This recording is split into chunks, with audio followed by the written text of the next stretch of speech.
Okay, I think we're live. All right, so I did a good morning, everybody. Happy Tuesday. Just wanted to let you know, I had to put one video of mine on private, basically, because when I did it, the live, it only live streamed the last 20, 30 minutes of it. So embarrassing. But anyhow, so if you wondered where that one went to, it was on Quinton. But I will be touching today on Quinton. But I also wanted to go over Adam Montgomery and Cassie Carli's case.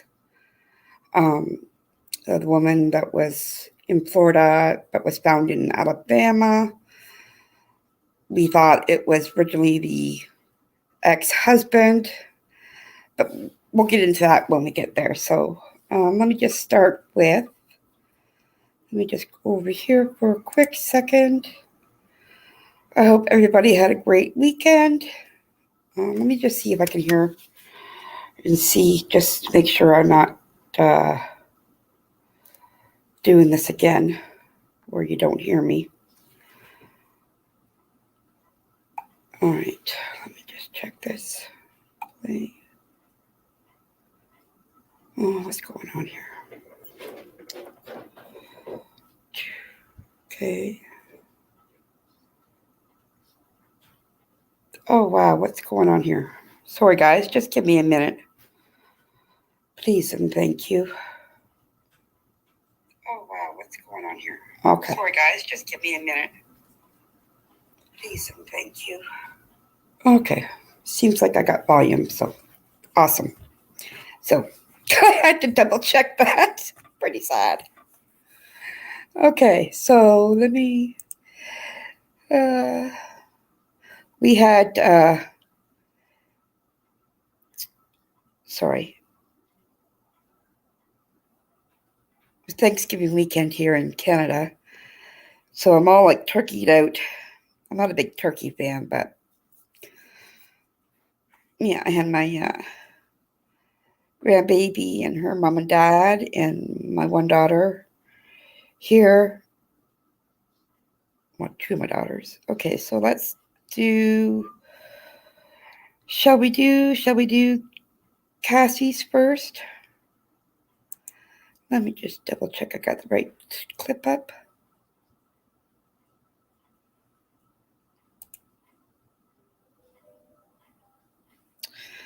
All right, so we got that one.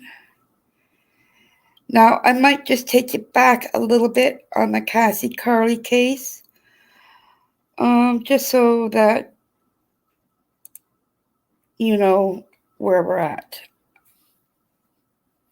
Okay, I'm gonna pause that one. Oh, no, pause. Pause. Jeez.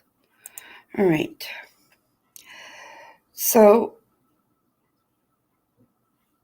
no, it's not this. Oh, yes, it is. Okay, let me share my screen.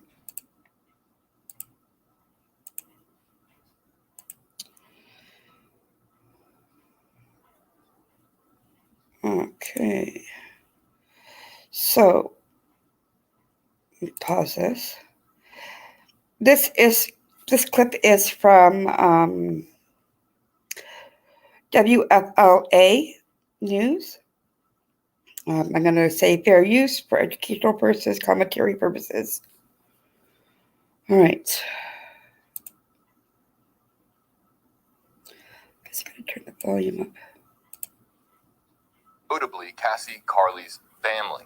Cassie's sister, Rayanne Carli, joining us here on the right side of your screen live on WFLA Now. Ray, you have been relentlessly contacting folks, agencies in Florida, agencies in Alabama, trying to get an update, pushing for the latest to surface here with your sister's case.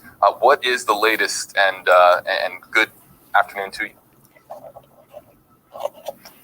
So this is just a rewind of what happened to Cassie. Been in contact, of course, with all agencies. Fortunately, I was able to get a response back from the Alabama Forensic Lab in Huntsville that has my sister's samples and whatnot. So we are hoping that we can get those results back within 30 to 60 days. And that after that, we can finally get a charge. That is what we're hoping for. This has been agonizing, like you said. Let's review the case. For those of you who are unfamiliar with Cassie Carli's story, with Ray's sister's story, if you're unfamiliar or you're just now remembering a little bit of the panic that ensued in late March of this year when Cassie Carli went missing, let's just kind of get you up to speed here. This really got complicated by crossing state lines because Cassie, here in the center of your screen, went missing March 27th of this year. There was a custody exchange between her and her ex-boyfriend, Marcus Spandabello, who will be showing you here in just a moment, in Navarre, on the Florida Panhandle on March 27th. And that's when she disappeared.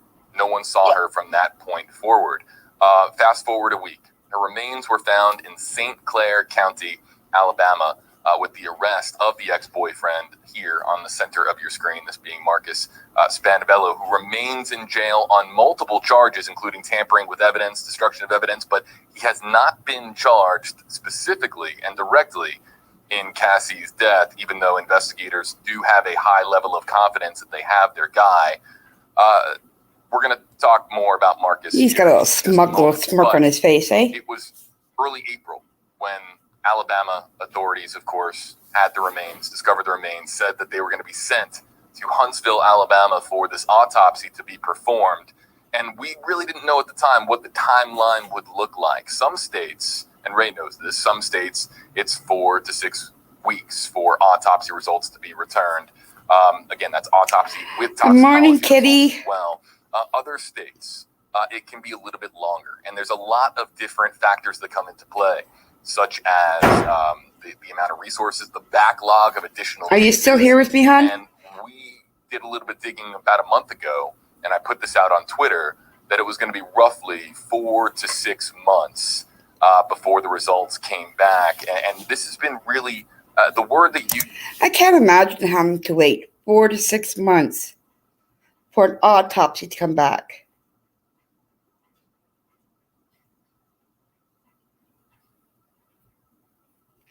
Like, that's ridiculous. 4 to 6 months just to know what happened to your loved one? I mean, how busy are they? Like, I don't know. It just seems crazy to me.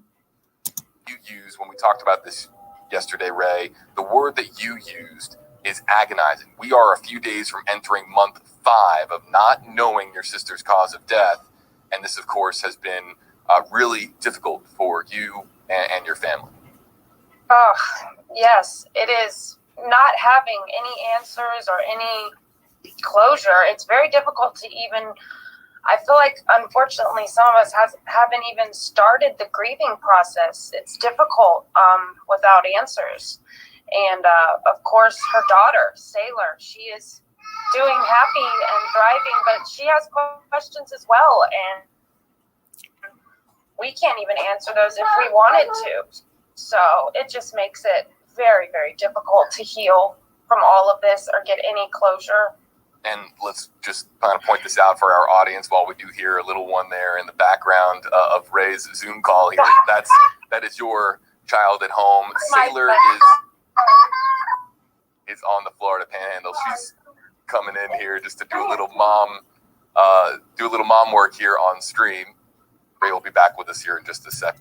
Florida Panhandle in the respect of how any child could be doing. I was going to speed this up just a little bit. At a young age, so it's been, of course, a very, very difficult Put it to experience. 1.25. See if that. 4-year-old girl losing her mother at such a young age in such, of course, terrible circumstances. This, of course, has been extraordinarily difficult, as you would imagine, on the young girl who continues to ask, as Ray has told me off stream, continues to ask where her mother is. Ray, I see that you're back now. Yes. What are those? That those conversations cannot be easy as far as those conversations with Sailor.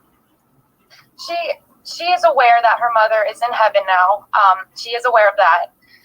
And we all just try to keep her memory alive and stories and keepsakes and all of that. Sailor, she's smart. She's 4 and she is smart, but she is doing well. And we would just like, once again, you thought that was me, that picture? I wish. So I wish I was that pretty. Asking for what is the update? The update is Ray has been, us as well here at WFLA, we've been contacting various agencies. Ray has been contacting various agencies trying to get an update. But because this was a missing persons case out of Florida, with the lead agency being the Santa Rosa County Sheriff's Office, and the remains found in, of course, St. Clair County, Alabama, and Central. No, that's Alabama. Cassie's sister. Marcus had crossed state lines even a third thank time. you. This just made the process a little bit more cumbersome from an investigative standpoint and from an autopsy standpoint. While the Santa Rosa County Sheriff's Office is the lead investigative agency on the case, as we understand it as of right now, the autopsy is being performed in Huntsville, Alabama, where, of course, the amount of resources and the expectations are different when it comes to an autopsy. We are asking in a poll question here, and this is something that we'll get into a little bit more in just a moment. We're asking in a poll question, do you believe, and I'm talking to our audience here at home, do you believe that high-profile death cases should be allowed expedited special treatment, if you will, expedited autopsy results, or should all... Okay, I don't think it needs to be expedited because it's a high-profile case. I think that any case in a murder where they're looking to get autopsy results should be expedited in a timely manner, not 5 or 6 months later down the road. But my understanding to that was because her body, I'm going to say her body, crossed state lines, meaning that she was picked up in Navarro, Florida, and her body was found in Alabama. So that's crossing state lines. So now it's under the jurisdictions of Florida because her body was found in Alabama. So now they have all the, what do we call it? Sorry.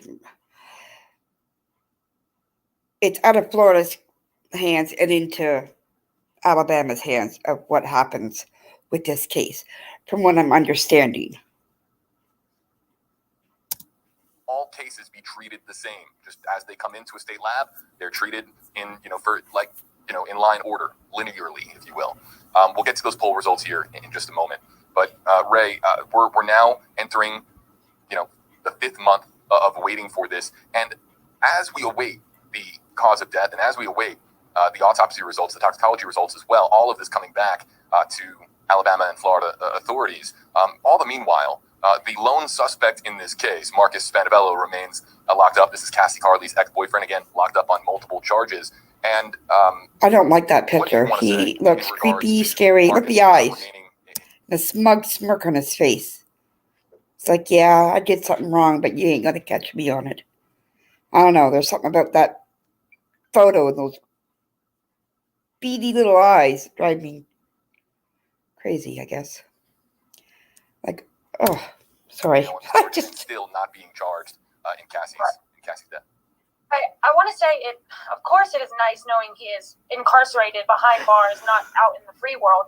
But it's what he's in there for. He's not being held accountable for what he did, and what he did was murder my sister. So it shows also some of you may be aware, my sister fought this battle with him and tried to speak up and be heard by the courts and the system and everyone, and she was failed. And it's scary to think that even in her death, she's not being represented. Yep, she's still being failed. No, she's still being failed. So I hope I'm wrong in that, and I pray that we can see those charges very shortly, because although he's in jail, he's not in jail for the right reason. And we need it to be murder, and know that this will not happen to someone else. There's millions of... So he's just in jail for tampering with evidence right now, from what I understand, and maybe a couple other little things.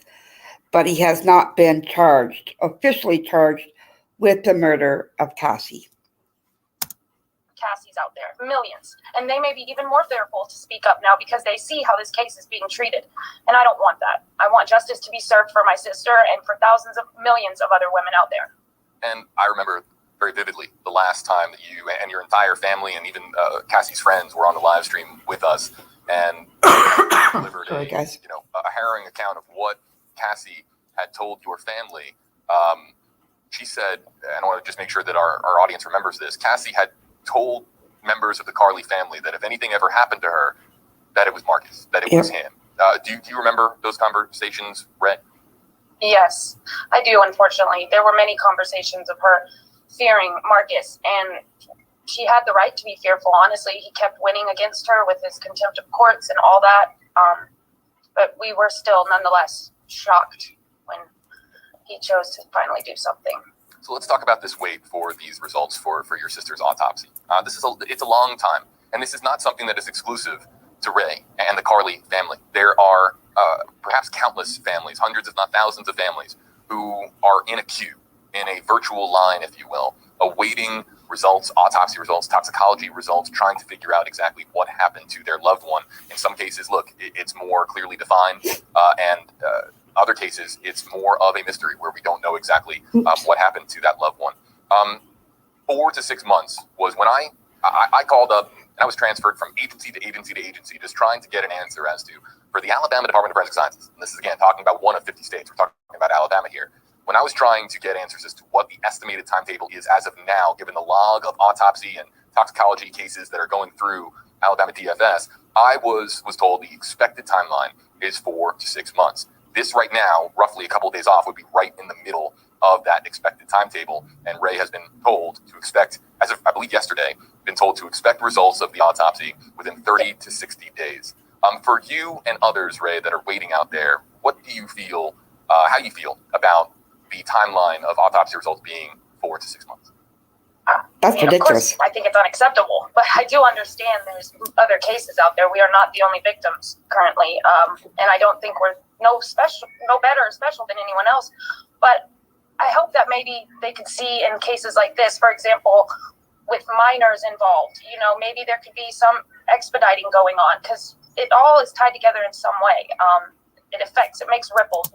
I wonder if because he's already in jail, I wonder if that's why they are taking so long with the autopsy, like saying the manner of death and the cause of death of Cassie, because Marcus is already in jail. So, I don't know. Something to think about, I think. I don't know. One decision affects many others. For example, us having to go through family court and whatnot. So, don't see why maybe we could expedite it a little faster. So let's get to some of what folks are saying. You can use hashtag HJB in the Facebook Live or YouTube Live comment section if you'd like to have your voice heard. If you'd like to say something to Ray and the Carli family.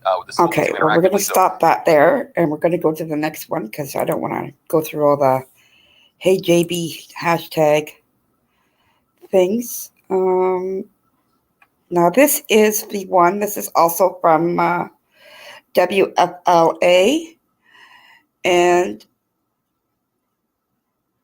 this is fairly new within the last 24 hours. I'm going to speed it up just to, let's go to 150. Now, this is an hour long, but we're not going to watch the whole thing.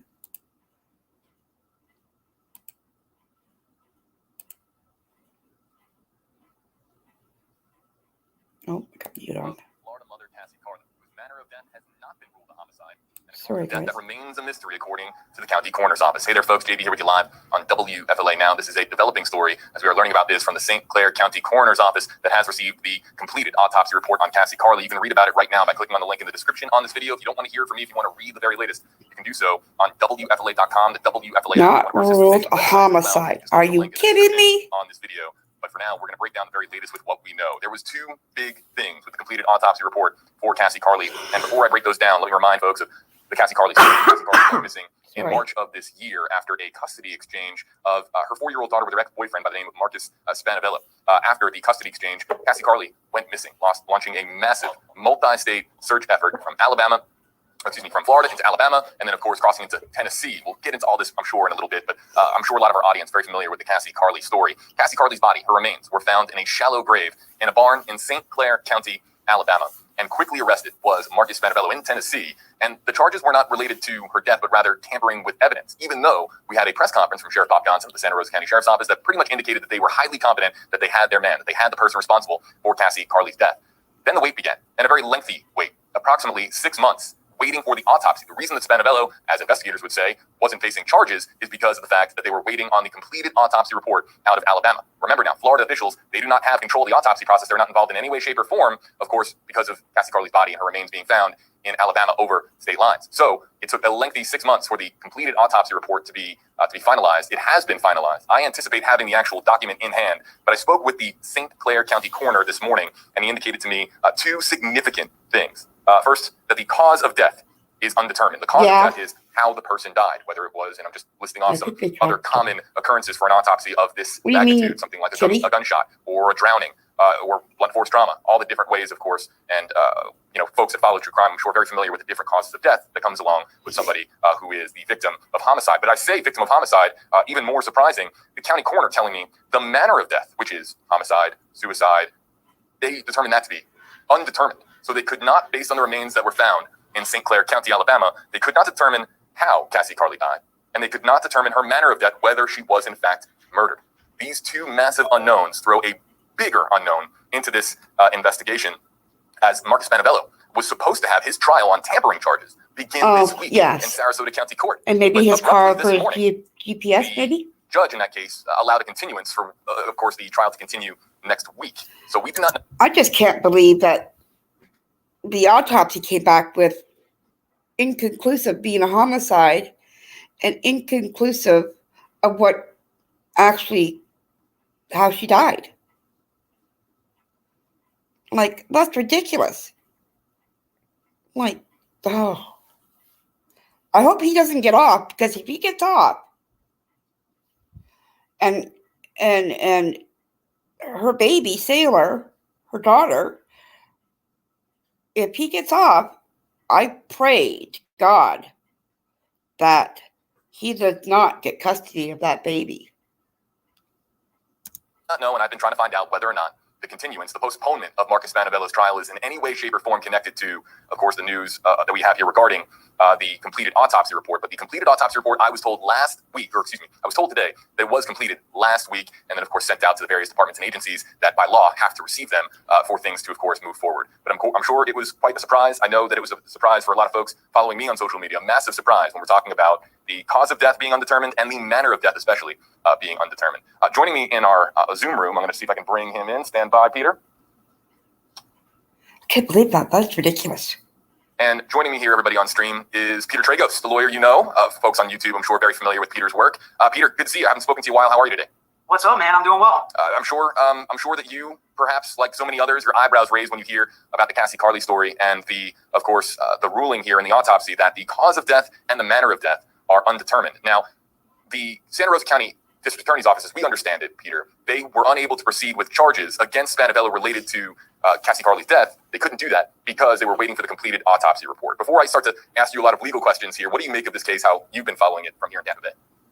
There's just so many unknowns with a case like this, and I see people, especially law enforcement, people speaking on their behalf, condemning her ex about not being cooperative and not speaking to police and not helping find his child's mother. Well, this is one of the reasons why. Because when you have a situation like this where there's so many unknowns, most of the time criminal defense lawyers are going to advise that their client plead the fifth and not say anything, whether they're guilty or not. And I know a lot of people like to go in the news and say that that's an admission of guilt, but in reality it's not, because it is the burden, the constitutional rights of the defendant to have the state have to prove their guilt.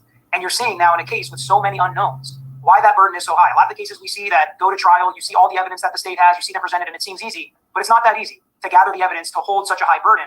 And in this case, especially without being able to determine a cause of death or even that it was a homicide, it would have been close to impossible. Maybe they shouldn't even legally or morally bring charges against him without this information. And that's what we learn when we find out about the results of the autopsy in the case with so many unknowns. This was one that would keep them from getting over such a high bar as beyond a reasonable doubt for him causing this death. I have the quote here from an April 3rd press conference from Sheriff Bob Johnson. I'm going to read the quote, saying, "Spanavello was totally uncooperative. He never cooperated with us, and that goes a long way. It's your baby's mother, and she's missing, and you're not going to cooperate with authorities? That's kind of telltale. I think he's either going to spend the rest of his life in prison, or he's going to get the needle. Hopefully, the needle." End quote from Sheriff Bob Johnson, April 3rd, following the arrest of Marcus Spanavello. Peter, I would imagine it's relatively common. I mean, there were a lot of people asking questions as to why Spanavello was not charged in relation to Cassie Carli's death, facing, say, a murder charge. I would imagine that it's pretty standard practice to not be able to file those charges until you have a completed autopsy report. Is that correct? That's correct, and it's possible to still file. I'm just gonna pause this. If I was her family, like if she was my my sister or daughter, I think I would ask for another autopsy to be done because, or have them go over the autopsy that, there's no way that they don't know how she passed. I mean, come on. Just crazy. Well, at this point, but as we all know, prosecutors are supposed to seek justice, and they're supposed to seek a just outcome. They're not there just to get convictions and have high win rates. So I give kudos to prosecutors that wait for the evidence like this, and if there's not enough, they don't overcharge. They don't go after something that has got a lot of media attention, and maybe they still could convict him of murder, even without a cause of death, if a jury buys it and a jury convicts him. But that's why the first basically line of defense in our constitutional rights in the criminal justice system really is with law enforcement and the prosecuting attorneys making these charging decisions. They feel they have enough for the other crimes that they've charged him with, but while we don't know a lot, and this autopsy result has given us more unknowns, it has also answered some questions for us, right? We know that this cause of death was not a gunshot wound or blunt force trauma or strangulation or, drugging or something like that, to where an autopsy would reveal foul play and homicide and potentially murder, like we have seen in other cases that you cover on your show. Autopsy reports can tell us a lot with what they say and with what they don't say. But when we have, here's my biggest question with this, Peter, because we have the manner of death, or excuse me, the cause of death being undetermined. Like you said, they weren't able to determine if it was a gunshot, strangulation, blunt force trauma. But the manner of death, where they categorize it as, say, homicide or suicide or accidental death, they couldn't even determine that Cassie Carli, center of your screen here, was a victim of homicide. So does that make it impossible, nearly impossible, for the Santa Rosa County District Attorney's Office to move forward with charges against Spanabello as it relates to Cassie Carli's death? Can they charge him with murder if her death is not ruled to be, in fact, from a homicide? They can.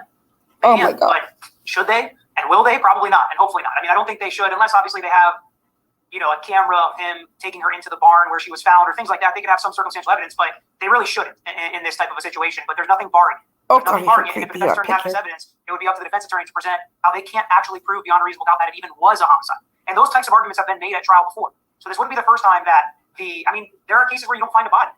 If you don't find a body, you don't have a cause of death. You can't prove it's a homicide without a body. And usually they don't charge cases like that, but sometimes they do. And it's much more difficult in those situations, or in this situation. Spanabello, here on the center of your screen, folks, has been in the Santa Rosa County Jail. Sheriff Bob Johnson said that when he was initially approached to comment or to cooperate with investigators, that he uttered one word, and that word was lawyer, and that he repeated that word, waiting for representation. He has said to have been, of course, maintaining his innocence throughout this process. And again, the trial was supposed to start this week. We had it on our calendar for jury selection beginning today, the actual trial. I wonder if they did a toxicology report or screening on her. Maybe she was drugged with something. I don't know. But if he gets off on this and he doesn't go. To begin the following day, so that would have been October 11th. And then we get the abrupt word this morning, Peter, that the trial has been continued to next week, postponed an additional 7 days. That's when I started getting on the phone and making phone calls. I thought that was a little bit peculiar, even though, continuations are relatively common, of course. But do you think that the two are connected as far as, or do you think there's a likelihood that the two are connected as far as Spanabello's trial being delayed a week, and then also as well, of course, the news of the autopsy report being completed?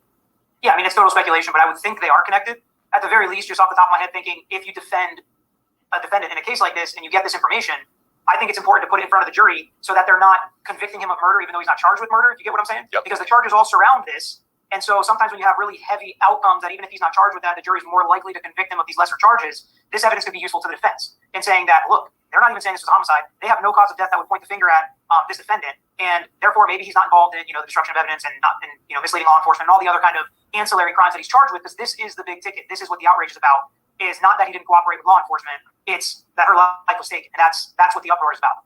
As a reminder, and Peter just noted it, that Spanabello is not charged with Cassie Carli's death, but he is charged with tampering with evidence, obstructing a criminal investigation. If I remember correctly, this is a result of Spanabello allegedly taking Cassie Carli's phone and throwing it out of the window of his pickup truck, which of course is something that, look, why are you doing that to your child's mother? That of course raised a lot of suspicion within the Santa Rosa County Sheriff's Office, according to Sheriff Bob Johnson. Let me cite this report from the ABC station in Pensacola, that's WEIR-TV, and they reported last week that attorneys representing Spanabello filed a request to the courts to limit testimony.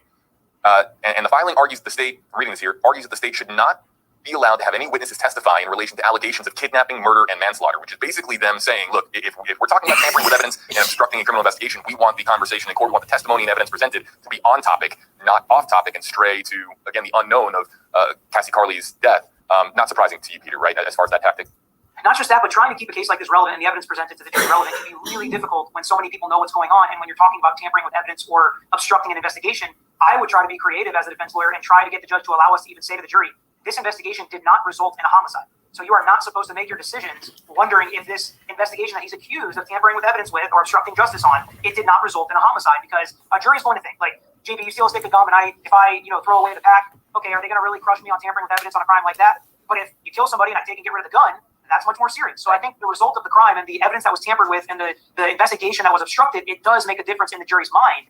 And so I would try to find a way to make sure that we are not prejudicing this defendant by saying that, this is, how she died or was murdered or homicide, especially if they don't have that evidence yet. And as a criminal defense lawyer, that would be a difficult thing to try to do. But if you're the prosecutor, you have enough to convict in a situation like this just on its face. So you do want to protect that conviction. You don't want to leave any room for appeal if you can. So you don't want to be throwing out words like murder or homicide or manslaughter or anything like that, because that's just a quick way to lose an appeal and have to do this all over again. So if you're not going to charge those crimes, which they're not, there's a reason that they're not, and you're going to charge with obstructing and tampering, focus on obstructing and tampering, get the convictions that justice requires for Mr. Spanavello, and move on. And if you get enough for homicide later, then you discuss it later. But as it sits right now, using those words at trial would not be something I think the prosecutors would even want to do. Let's remind our audience that as we are joined here by Peter Tragos, the lawyer about 6 weeks ago, Cassie, Carli's sister, came on WFLA Now and had a conversation with myself and our audience and talked about at great length how frustrated she was by the process in Alabama. Again, how the autopsy was performed relatively quickly, but then, of course, you have to wait on the Alabama Department of Forensic Sciences to process laboratory results, a lot of that related to toxicology, which can take time, and with a backlog potentially of there being other cases. Of course, they have to process cases linearly. They're going to get to that case whenever they do. And we were told, of course, to be on the lookout for a result in October, or September into October was really the timeline. So this lines up, of course, with what the Alabama Department of Forensic Sciences told us. Now, the Carli family has expressed their frustration with the process in Alabama. And there are people in the comment section. We're going to get to your hashtag HeyJB, hashtag HeyPeter, questions and comments out of the Facebook Live, YouTube Live, also live on TikTok as well. We'll pay attention to that comment section too. But we're going to take some questions. And the question that I'm seeing a lot is whether or not there could be a second autopsy performed, because people don't want there to be the result of undetermined. That of course, just means that there was not an answer. And people, Peter, as you know, on doing your program, people want answers. They don't want ambiguity. They don't want to be left in the dark. So they want there to be answers. We have this comment that comes in from Gassiena, hashtag HeyJB. Could the family of Cassie Carli ask for another option with regard to the autopsy? And I do know from covering other cases that the family can pursue the option of having the remains examined by a third party, go the private route rather than the public route.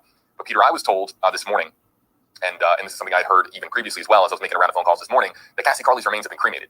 So, and that was done soon after they got the remains back, after the autopsy was in fact completed. How much does that create potential difficulties as far as anybody out there who wants there to be another opinion of the remains in regards to the autopsy?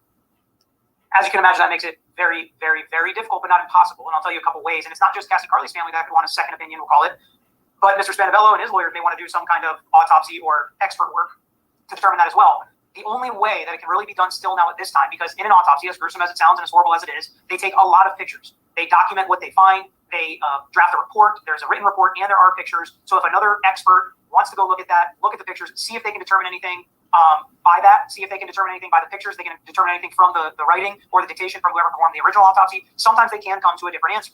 But if you remember back some of the high-profile cases that have had autopsy reports, they're very in-depth, and many times when there are successful homicide charges coming forward, the autopsy plays a big part in that. So without that coming from law enforcement, which is supposed to be known as an unbiased party because, again, they're seeking justice, as opposed to somebody hired by the victim's family or hired by the defendant or his family, then that's usually the one that holds the most weight. So if, let's say, Cassie's family does hire somebody and they come up with a result that it was a homicide by strangulation or some other reason, then the defendant could hire somebody, and if the defendant's autopsy agrees with the state's autopsy initially, that's going to hold a lot more weight, especially with the burden being beyond a reasonable doubt, than a private person hired by the victim's family.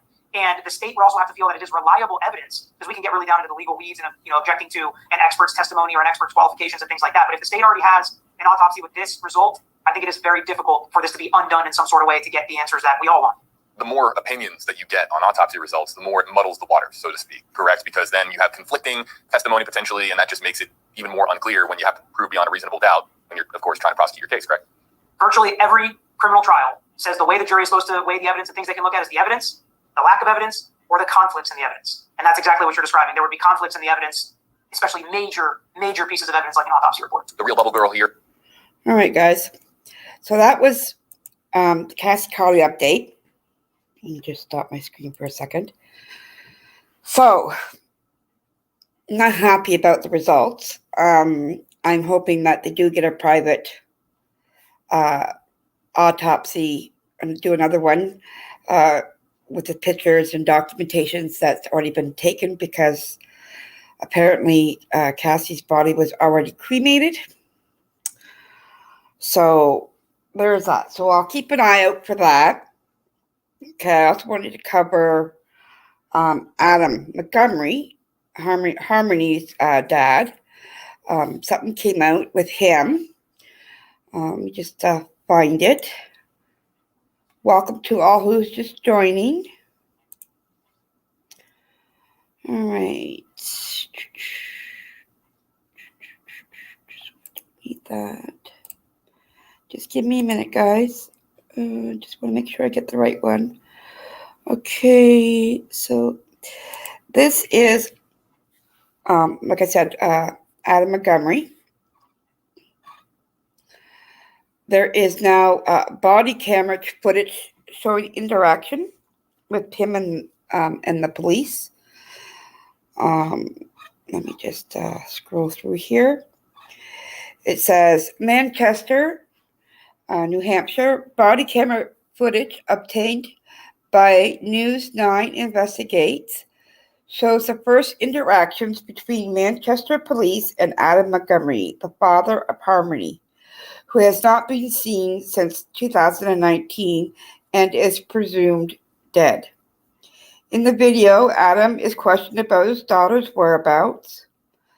Audio from the recording was first heard during hearing for Adam last week, but News 9 has requested the full video.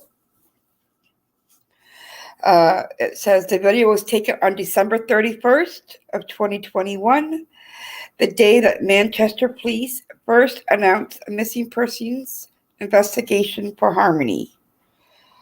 It shows officers locating her father in a parked car in Wolf Park, Manchester. In the body cam video, officers ask Adam about his daughter's whereabouts, to which he replies, "I have nothing to say." And then it goes, police officer says, "We just need to find out where she is. I'm concerned about her." So let's just play the video.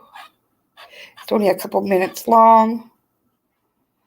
I share my screen again.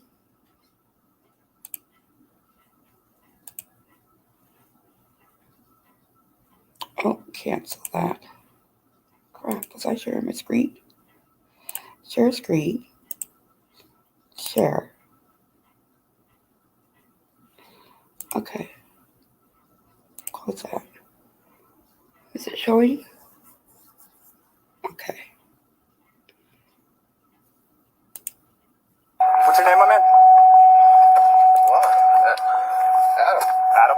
This police body cam video obtained by News 9 Investigates was taken on December 31st, 2021, the day Manchester police announced a missing persons investigation for Harmony Montgomery. On top of your head. This was the first interaction between Adam Montgomery and Manchester police after officers located him sleeping in a car in Manchester's Wolf Park. In the video, officers ask Montgomery about his daughter's whereabouts. We just need to find out which police. It's all I'm concerned about. If you're not in any trouble right now that I know of, okay, we have no warrants. Okay. So, where's your daughter so we can check on her and make sure that she's okay? Right now, I have nothing to say about it. But that's not what I'm just asking. Okay, I have nothing to say. The interaction lasts about 45 minutes before Montgomery is sent on his way. Police track Montgomery down again later that day, serving him with a court order to produce Harmony. Some detectives want to speak with you. You're just being detained at this point. 5 days later, Montgomery is arrested on charges including second-degree assault for allegedly abusing Harmony. During an interview with detectives, Montgomery is asked several times about his daughter. This isn't going to go anywhere. Like, this isn't going to stop. So, no, it's not. So, either get on the bus now or get run over. I got nothing else to say. Wow. And so Montgomery's lawyers argue that he repeatedly told police he did not want to speak with them, but detectives continued to question him, essentially violating his rights. Prosecutors have said that any statements Montgomery gave were done so voluntarily. A judge, by the way, has not decided if these recordings will be used in court.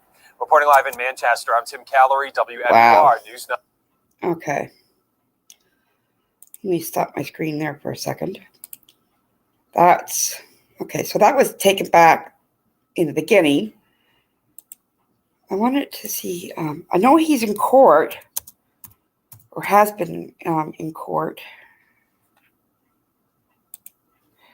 Let me just see here. Court. Who's got that? Someone's got that.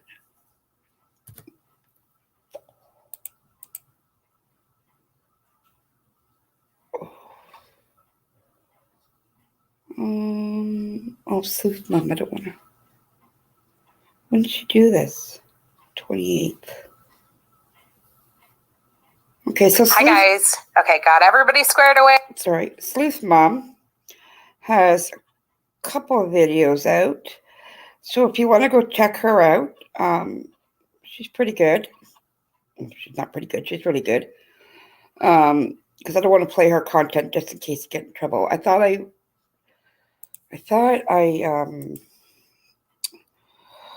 oh, sorry, Court TV. I thought they had something on Adam Montgomery. That was new. Let me just double check before I go on to Quinton. Excuse me.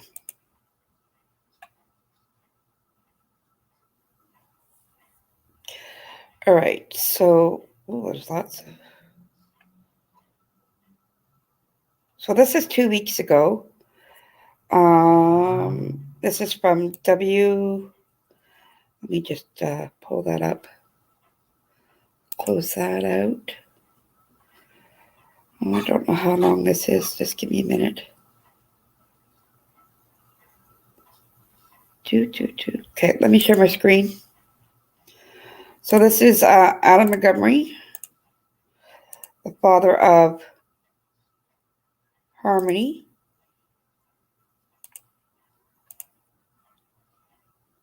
Okay, so this is quite long too. Crap. Good morning, everyone. We're here in the matter of State versus Adam Montgomery. Counsel for the state, please identify yourselves for the record. Good morning, Jesse O'Neill for the state. Sorry, I'm just gonna. Oh crap! Sorry, guys. I was hoping that there was a. All right. Good morning. So, we are here on several motions to suppress, as well as there are some preliminary motions related to the expert. And I don't have a responsive pleading on that. I know it was only recently filed and the 10 days hasn't run. Let me see if I can read the transcript. What I'm going to do, actually, I'll leave the link in the description box because this has 4 parts. Luna, don't scratch. This has 4 parts to the court case. So I will try to leave, I will leave the link. Let me just copy this. And it's from WMUR 9. That's where I got it. So I'm just going to copy this link right now. I'm going to copy and I'm going to paste that. I'm going to stop my screen for a second. I'm going to paste it in here. Paste. And this is, I'm going to type in Adam Montgomery Court. And then I'm going to put 4 parts. And I said it was from who did I say it was from? WMUR. WMUR.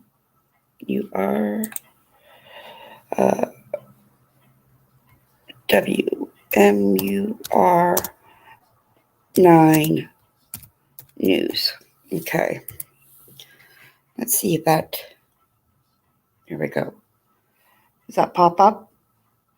It does. Yeah. So if you want to watch all of it, it's right there. I dropped the link for that. Okay, let's get on to my little Quinton. Let me see what I got here. I did, so like I said, I did a live a couple days ago didn't realize that there was no audio to the first 30 to 40 minutes of it. I was like, oh, no way. All right, what's this? Close that. Just want to make sure I get the right thing. All right. Okay, so this is from WJCL 22 ABC News. It says, police issued a statement on new evidence seized in search for missing Savannah toddler.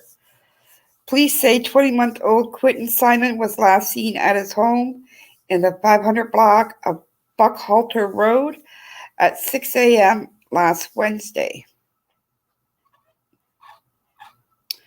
Okay, I'll share my screen. There's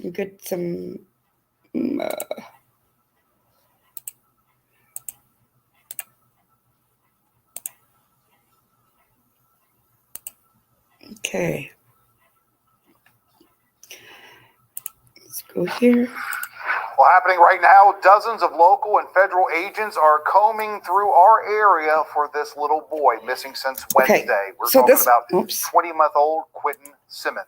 Okay, We want to get right out to our... All right, let me go back here. The little boy, this little boy, and the boy in the next picture, that's not Quinton.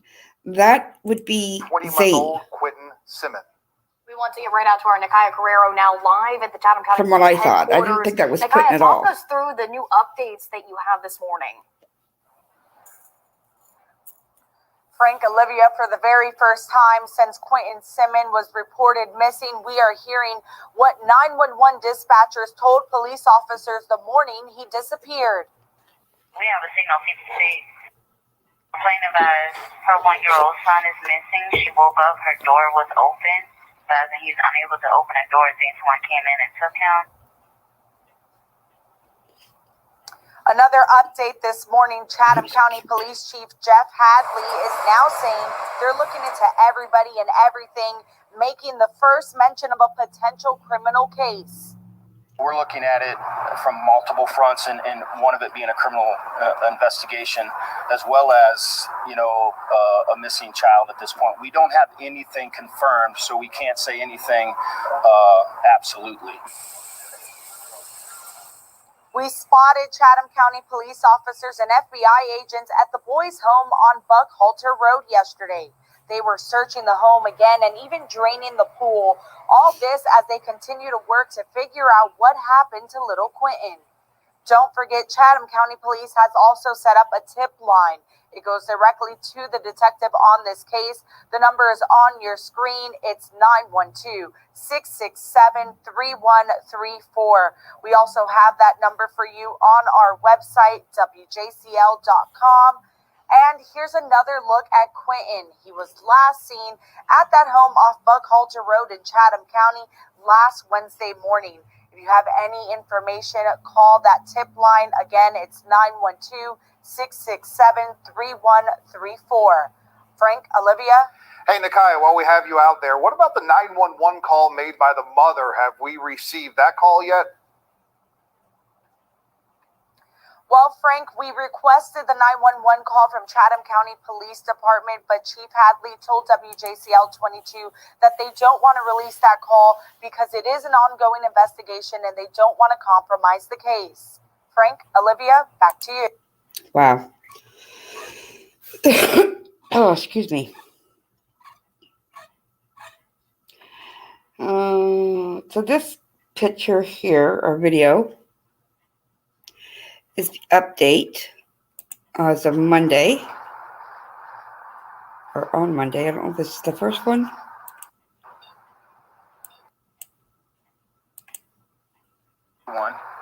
That we are continuing to use every investigative resource available for us to locate little Quinton. We have conducted multiple interviews, executed multiple search warrants, and we've canvassed numerous specific geographic areas. The day Quinton was reported missing, we requested the assistance of the FBI.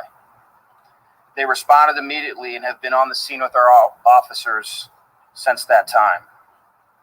Today, there are more than 40 FBI agents and personnel on the ground in Chatham County working with our department to find Quinton.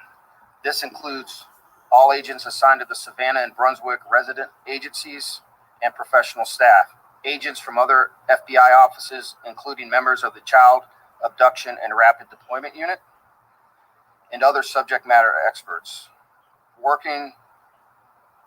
They have been continuously working with Chatham County Police Department for the last 5 days. We believe with the continued assistance of the FBI, we will have a resolution to this case. We understand that people far beyond Chatham County have become emotionally invested in this incident and the search for Quinton, and they want answers. We are committed to finding those answers, and we are committed to finding Quinton. With that said, I'll be happy to answer a few questions if you have.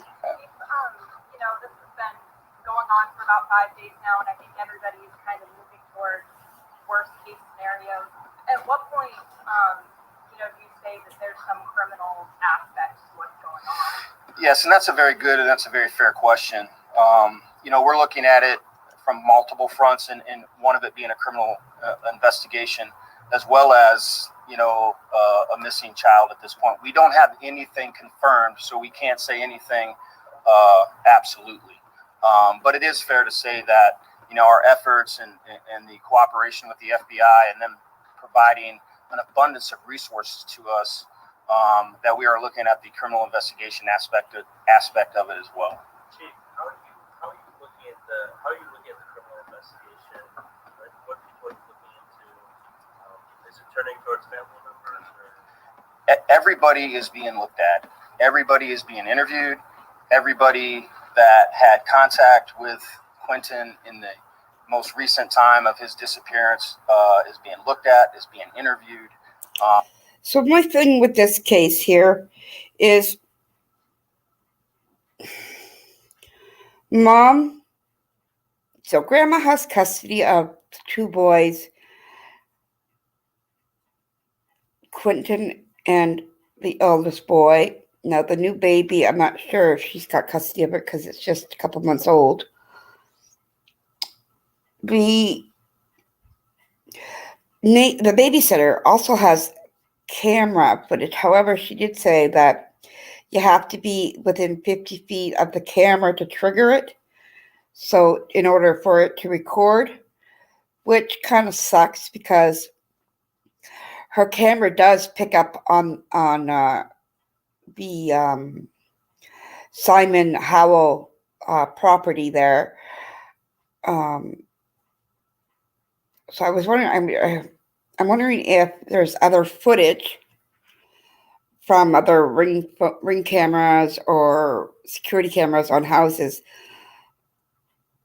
in that neighborhood to see if something happened. People are now saying that maybe something happened the night before. So I don't know. All we know is this baby's still missing. Both mother and grandmother are sketchy people. Grandma wasn't in town though, so give her that. I don't know. And that's an enormous amount of work, obviously, that takes. And we are continuing to do everything that we can do to gather evidence if it's there. We have to follow, obviously, an investigative process. We have to follow the law. We have to get search warrants. I know there's a lot of interest out there and probably some chatter of why haven't you done this and why haven't you done that? Well, we have a constitution to follow. We have the law to follow because we want to make sure we get it right. We want to make sure we do this as professionally and as expertly as we can. So and I say if, we have to prosecute anyone in this case that we've done it right, that we don't lose evidence in an evidentiary hearing or anything like that. So we continue to work diligently, but we're going to work within. Okay, I also wanted to know, because now they've switched their focus they switched it to a possible criminal investigation. So does that mean that they have some kind of evidence pointing that way, or they're just trying to cover their butts. I don't know. I'd like to know if they have any. In the framework that we have to work in. What are the updates in the areas being searched? Where is it gone from? Where are you searching now? Well, we went back today and researched the home in which he was last at. You know, trying to redouble our efforts and to kind of scrub, no pun intended, with scrub the area and make sure that we didn't miss anything. So FBI agents outside the home. What was the purpose of them being there? They're there to help us. It's a Chatham County Police Department investigation. They are here in a support role, and I can't thank them enough. You don't bring 40 people, and some from all over the country, without an enormous amount of effort and expense. You know, those agents left their homes and left their families to come here and help Chatham County look for little Quinton, and I can't be any more appreciative of that. All right, let's see what else we got here. All right, let's play this one. Tonight, there's a desperate search for a missing toddler now in its third day. This young man you see on your screen, it's been nearly 60 hours since Quinton Simmons went missing from Buckhalter Road home in Savannah. Our Andy Cole joins us now live from Chatham County Police Headquarters. And Andy, what's the latest? Hey, good evening, Marvis and Brooke. Chatham County Police Chief Jeff Hadley told county commissioners earlier today that they have exhausted their physical search but are still considering Quinton a missing child. Today, we did uncover more about Leilani, Quinton's 22-year-old mom. In court documents we obtained, we confirmed that Billy Joe, Quinton's grandmother, attempted to remove Leilani and her boyfriend, Daniel Youngkin, from their Buckhalter Road home. Billy Joe, Leilani's mother, said in the Okay, but in that document, that court document, because I've seen it, the grandmother also stated that she wanted Leilani, her boyfriend Danny, and the 3 kids out of her house. Well, she has custody of 2 of those kids, so I don't know how that works. In the document, quote, "They have damaged my property, and at this point, no one is living in peace." She added that she wanted Leilani and Daniel out, quote, "as soon as possible." We also found out that it's Billy Joe and her husband, the grandparents, who have custody of Quinton and his 3-year-old brother. Chief Hadley spoke with reporters earlier today and assured that they will leave no stone unturned. There's a very sequential process that takes place here. It may be frustrating for the general public. It may be frustrating for y'all that things aren't developing as quickly as you would like, but we have to make sure that we're doing the right thing, that we're being lawful, that we're making sure we dot our I's and cross our T's. So if we discover evidence, it can be admissible in court. We can use it in court eventually if we have to. Andy, such a tragic story right now. So many questions right here. Lots of eyes on the case. Do we know anything about where police have searched so far? Yeah, we do. Police Chief Hadley told us that they executed a search warrant on the house itself, the backyard pool, and a nearby pond. But still, Quinton is missing. Police are asking anyone with information to call 911. Marvis? All right, Andy, you've been staying on. Wow.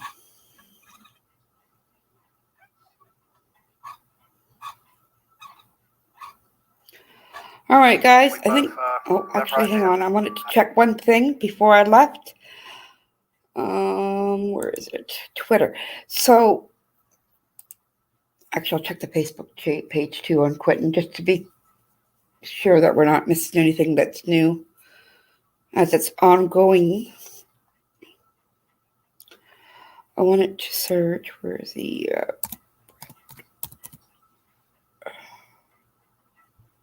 There it is. All right, look at this. Okay. Let me just share my screen again because new evidence just came out, or new. Present. What's going on here? Stop screen. Present. Share my screen. All right. So this is from Brett Buffington from WSAV News. It says Chatham County Police has seized evidence we believe will help move this case forward. Investigators didn't tell us what the evidence is, only that it is being processed. All right, so they do have some kind of evidence. So maybe that's why they're doing the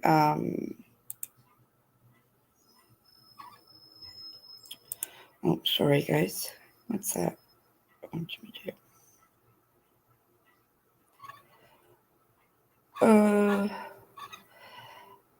Now this is on my Twitter. So True Crime Replay Inc. Put down Billy Joel Howell. Do I have any friends that can help me fix the pool, or that can guide me on doing the work myself? What? Why don't you go look for your grandson instead of worrying about your goddamn pool? Sorry. It says this is 18 hours coming ago. From the yard where 20-month-old Quinton Simon was last seen near Savannah, Georgia.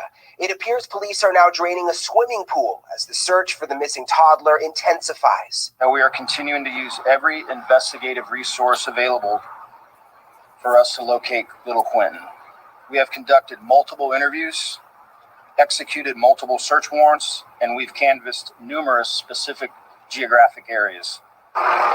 Police say little Quinton's mother told them she last saw him in his playpen around 6 a.m. Wednesday. The FBI is involved, and authorities have spent the last 5 days extensively searching the area near the family's home. I need everybody to help, everybody that knows anything, anybody. He's just a baby.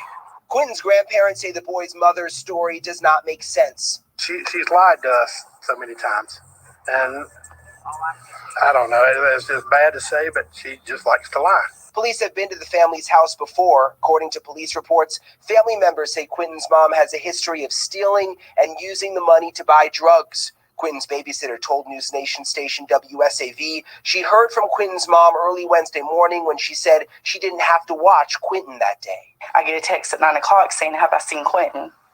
I immediately go to their house. I try to help them look. They didn't want that. My heart is broken. I'm not his mother, I'm not his family, but I love him very much. And I just don't know what could happen. The police did a really good job of looking. And where does a 1-year-old go? They've covered a lot of ground. Okay, so again, police now saying that this is a criminal investigation. The police chief this afternoon said they are making progress, but he would not give details, saying he did not want to compromise the investigation. Nicole? Yeah, we certainly hope Quinton is found. Wow.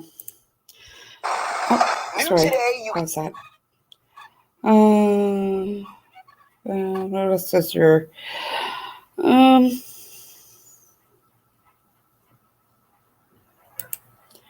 Let's see. I thought I was already following them, but I guess I'm not. Let's see if there's anything else new. Oh, actually, let me go back to Brett.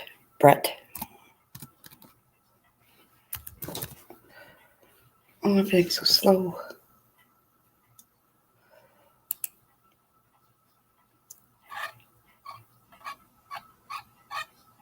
Oh, here, yeah, these are the court documents. I wanted to share those. Let me see if I can blow it up a little bit here for us.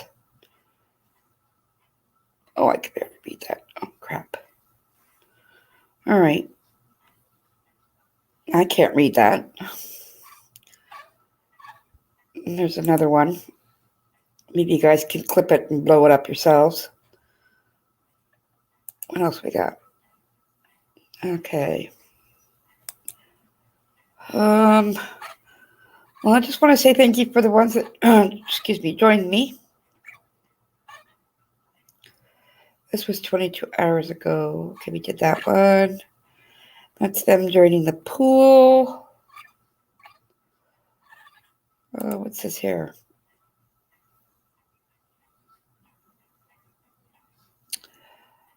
Open records dated October 7th. Is this in regards? Oh, that's requesting. Okay. Requesting information.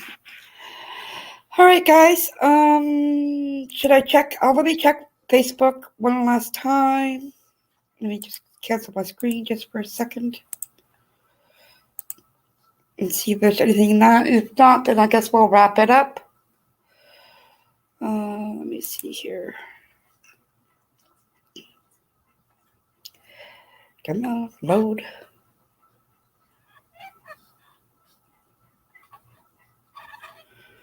Oh, what the heck? Okay, there we go. Share the timeline.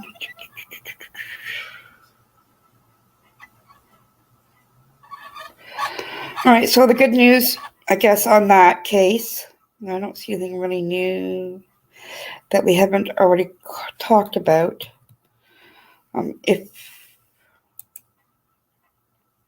Yeah. All right.